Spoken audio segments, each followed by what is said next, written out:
எனக்கு காத்திருக்கிறவர்களோ புது பலன் அடைந்து அப்படின்னு சொல்லப்படுகிறது. அன்புரியவர்களே, இந்த 5ஆம் மாதத்தில் உங்கள் வாழ்க்கையில் நீங்கள் சோர்ந்து போகாமல் இருப்பதற்கு ஆண்டவர் உங்களுக்கு சொல்லிக் கொடுக்கிற ஒரு அழகான ஒரு வார்த்தை தான் வாசிக்கிறோம்.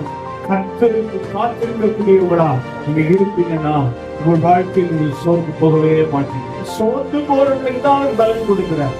அப்போ உங்க வாழ்க்கையில் இந்த வார்த்தையை விசுவாசிக்கிற, இந்த வார்த்தையை நம்புகிற உங்க வாழ்க்கையில் ஆண்டவர் ஒன்றை ஒரு தேவை என்று ஆண்டவர் உங்களோடு உணர்த்தி பேசுகிறார். நீங்கள் பலனை பெற்றுக் கொள்ள வேண்டும். நீங்கள் சோர்ந்து போகாமல் இருப்பதற்கு பலனை பெற்றுக் கொள்ள வேண்டும். உங்களை சுற்றி இருக்கிற மனிதர்கள், உங்களை சுற்றி இருக்கிற குடும்பத்தார், உங்களை சுற்றி இருக்கிற சில சம்பவங்கள் உங்களை சோர்வுக்குள்ள நடத்தலாம், உங்களை சோர்வுக்குள் தள்ளலாம். ஆனால் கர்த்தர் சொல்லுகிறாரு, நீங்கள் சோர்ந்து போகாமல் இருக்கும்படி இந்த 5ஆம் மாதத்தில் ஒரு பலனை கொடுக்க நான் போதுமான தேவனாயிருக்கிறேன்.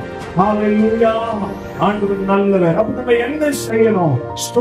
நம்மளை சூழ்ந்து வந்தாலும், சோர்வுக்கான அறிகுறிகள் நமக்கு முன்னால இருந்தாலும் நாம் எப்படி இருக்க வேண்டும் என்று கர்த்தர் இந்த மாதத்தில் சொல்கிறாரு. கர்த்தருக்கு காத்திருக்கிறவர்களாக இருக்க வேண்டும்.